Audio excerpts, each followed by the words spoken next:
룸보세크랄 플렉수스의 어네토미와 MR 뉴로그래피에 대해 말씀드리겠습니다. MR 뉴로그래피는 프리페럴 러브에 데디케이트된 영상으로 리저널하게 또는 홀바디로 영상을 얻을 수가 있습니다.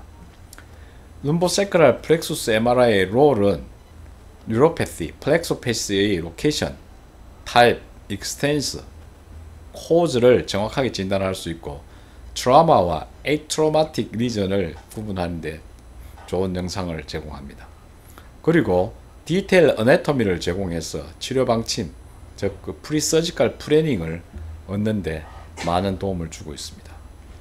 2017년 ACR (American College of Radiology에서 럼보세크랄 플렉수스의 가이드라인을 제공하고 있는데요.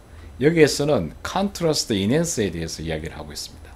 이 컨트라스트 인핸스는 어큐트 혹은 크로닉 플락스패시, 특히 멀리그넌시나 프라이어 레디에이션이 있는 경우에는 사용하기를 리코멘데이션 하고 있고, MRI가 플렉소패시를 찾는데 사용할 수 없으면 CT나 PET CT로 대체하라고 리코멘데이션 하고 있습니다.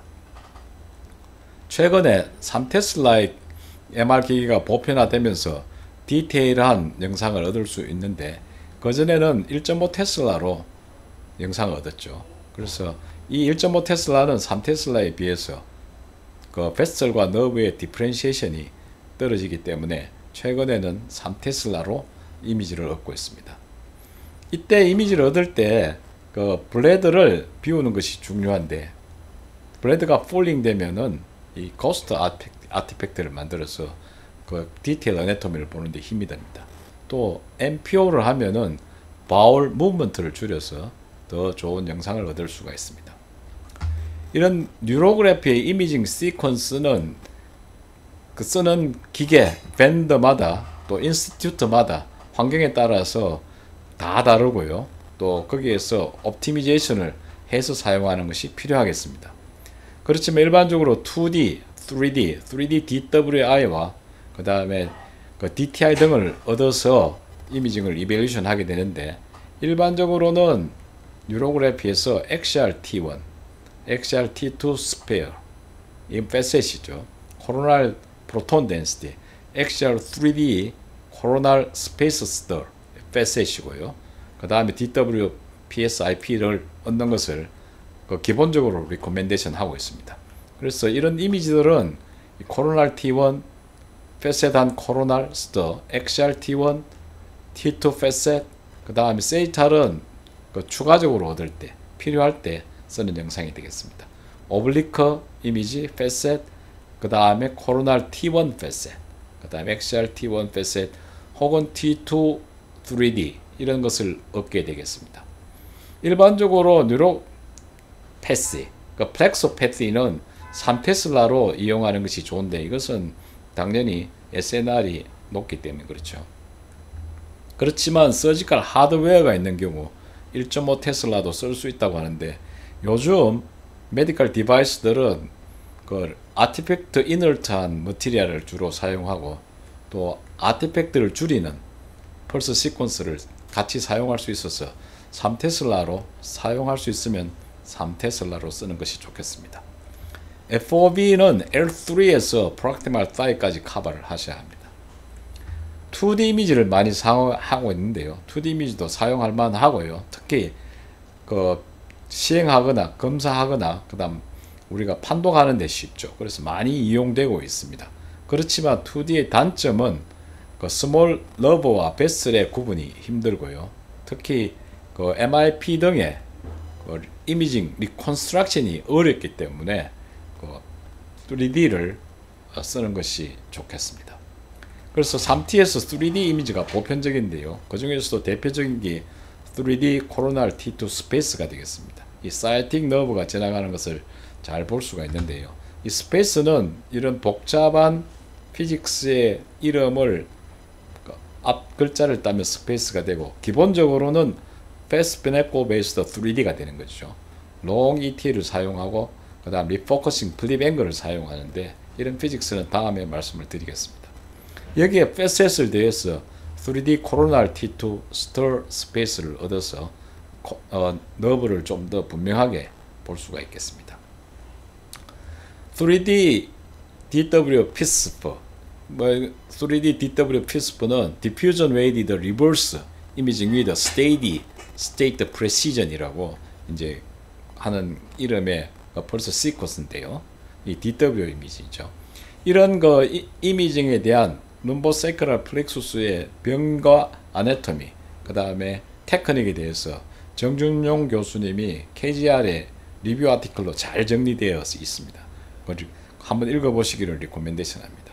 그리고 최근에 코로날 3D 데스, 이것은 3D 듀얼 에코 스테이디 스테이트 시퀀스인데 이건 다시 한번 말씀드리겠고 아주 예쁜 뷰티풀한 영상을 볼 수가 있겠습니다. 또 3D T1 웨이트 이미지로 5가 있는데요. 볼륨 인터폴레이티드 브레스 홀드 examination인데 이것은 그 그레디언트 에코를 베이스로 한 T1 웨이트 이미지가 되겠습니다.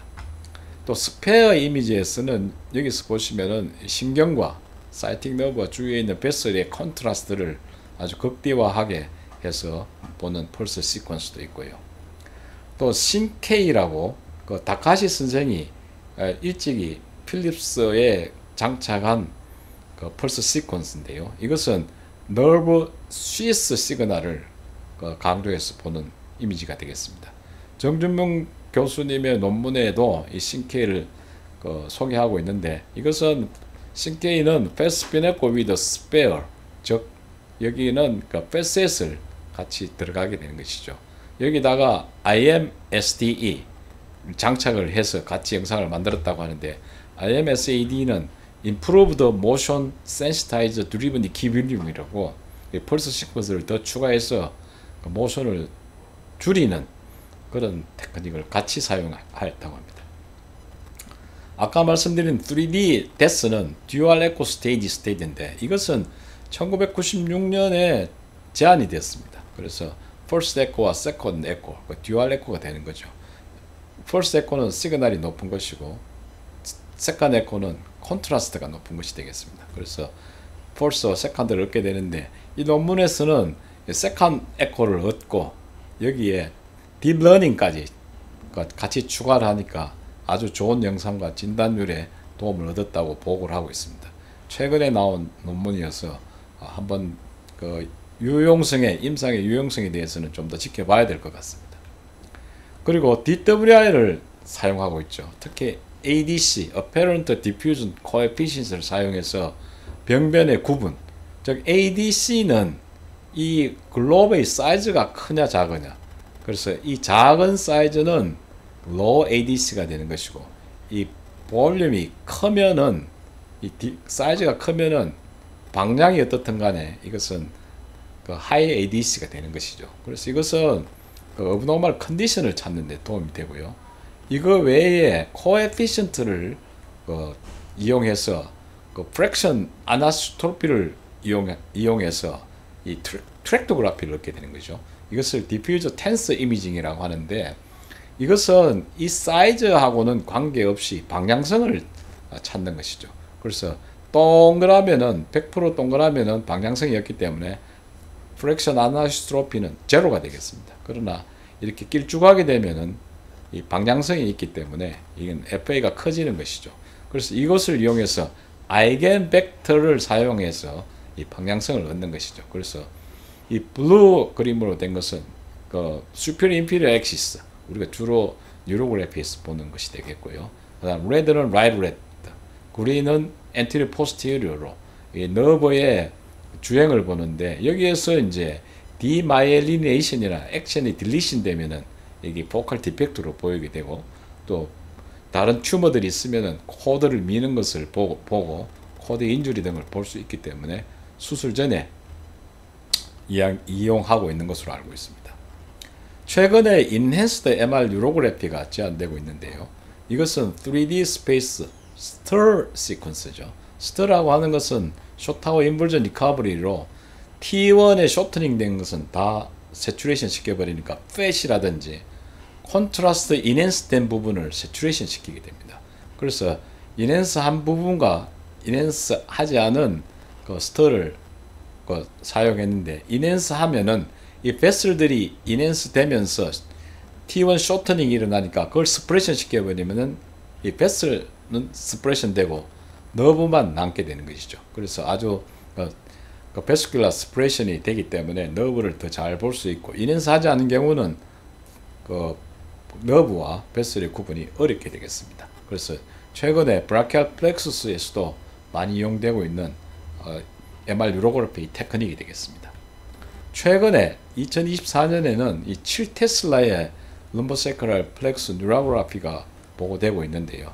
이게 이제 3테슬라의 데스 영상인데 7테슬라에서 아주 더 디테일한 어네토미를 볼 수가 있고, 그 구분이 그 너브의 페시클들을 더 정확하게 구분할 수 있다고 합니다. 그래서 7테슬라가 등장을 해서 앞으로 뉴로그래피, 너브 디지즈 인jury 혹은 병변을 진단하는데 어떤 변화가 있을지 궁금합니다.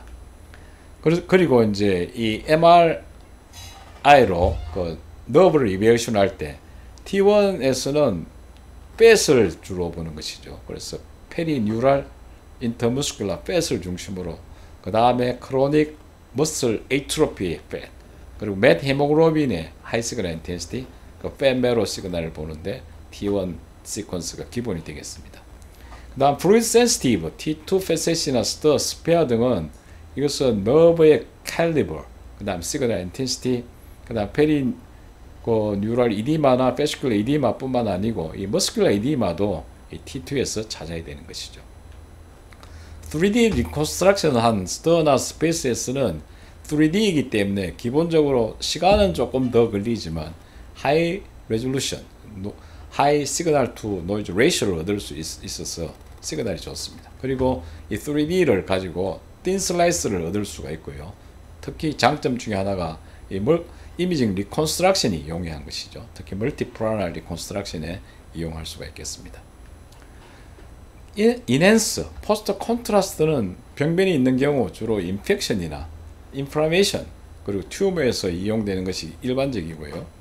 이 환자는 에밀로이도시스가 있는 환자에서 인핸스를 하고 그 병변을 더 뚜렷하게 볼 수 있는 닥터 차브러 선생이 제공한 케이스가 되겠습니다. 다음 시간에는 MR 뉴로그래피의 클리니컬 어플리케이션에 대해서, 어네토믹 디지즈에 대해서 말씀을 드리겠습니다.